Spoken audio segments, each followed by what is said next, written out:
lovely people. Just thought I'd show you what I'm doing right now. I'm installing a GDEmu into my old Dreamcast. I've got two Dreamcasts. I thought the drive had failed on this one. I've had this for about 20 years. And so I bought another one, put this away into storage for this eventual GDEmu install. Got it out the other day, excuse me burping, and then the drive is fully working, but I took it out as you can see there. I've got the GDEmu just plugged in, just tested, all seems to work fine. I've got the 3D printed kind of mount and card extenders. You can change the cards as you want. Everything seems to be kind of going well.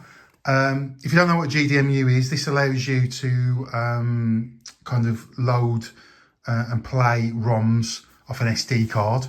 So you can kind of back up your whole library, save the optical drive, the GD-ROM drive.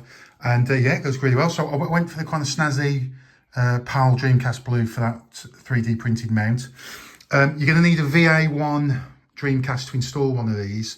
And it is as easy as just lifting the cover out, 4 screws, and then removing 3 screws on the GD-ROM drive, 1 there, 2 there, I think. Pulls out of the connector, and then that just goes in there with the GDEmu. So yeah.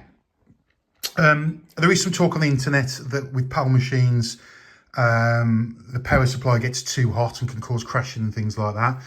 I will eventually replace this with, I think it's called DreamPSU or a USB-C, just to make sure we don't have any issues down the line. But I'm certainly not going to be spending 20 hours a day on this like I used to do back in 2001 on Phantasy Star Online. So I think for a couple of hours every now and again, it won't be too bad, but I will install that DreamPSU eventually. Right, so yeah, I'll crack on, and then next time you see this, we should have it all kind of set up. Okay, so it's all installed. This will kind of replace the GD-ROM drive.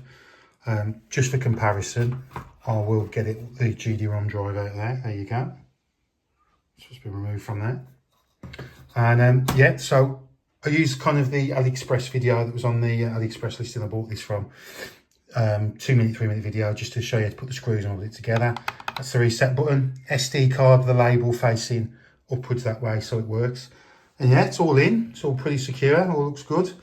I'm looking at this, and I'm not showing off or anything, but some of these Xboxes I've taken apart with like nicotine and dust and filth in there. I'm not a clean freak or anything, but I'm quite pleased. I mean, I've had this Dreamcast nearly 20 years. It's quite nice inside. It's never been opened up. So yeah. Anyway, I'm going to just test this before we look at kind of getting the lid on. That's the Dreamcast all back together. Probably one of the easiest consoles ever to take apart. You know, 4 screws at the base, just lifts off dead easy. And there you go, guys. That's the GDEmu installed. I'm really surprised now for a Chinese clone how in a 3D printed part that's just fitted in really, really nice where the optical drive used to be. Reset button works when I tested it, and there's just the SD card there that just clicks out, you know, like an SD card would in any other device. Came with, I think, an 8GB SD card. This is what came with it. It's got the GDEmu menu preloaded onto then some games that come preloaded as well. So we'll test that in a minute. Long term, I'm probably going to get a bigger memory card and obviously just back up my kind of games on there, just so I've got them to play on really. So yeah, awesome. So really happy with it. I think running for about half an hour, we no kind of issues, no overheating, nothing like that. So yeah, all is good. I'll just finish off just by showing you what it looks like all up and running. Before we move on to the next part, I keep forgetting these things. I've put my optical drive, my GD-ROM drive, in the box it came from, you know, because that's all good for the environment. And I'm going to just put that away to store for prosperity now. Yeah, okay. Okay, I'm just going to boot up the Dreamcast, the GDEmu installed, just to show you how it operates. There you go, it's the Dreamcast just kind of powering on as normal. You can hear the VMU chirp.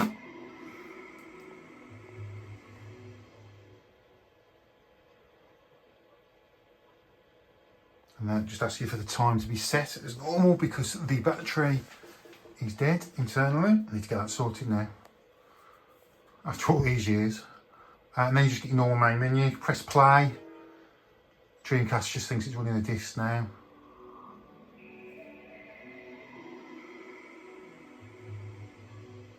And then you should get the Sega screen next, you know, as if it was loading a disc as normal. There you go. Job's a good one.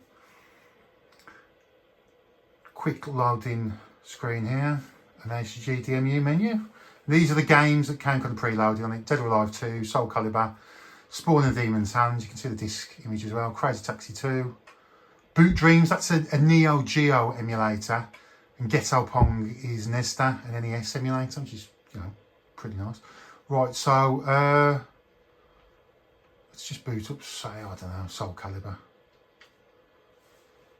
Just quickly show you it running. Again, normal boot up sequence as if it was running a normal GD-ROM disc. And we're away. So you can't obviously hear the disk drive whirring away as you would normally do with if the GD-ROM driver is attached. There you go. Running lovely. Love the intro to this game on Soul Calibur. Anyway, guys, thanks for watching. Just any comments, any ideas, anything, just put it in there. And yeah, I'm really happy with my GDEmu. Cheers.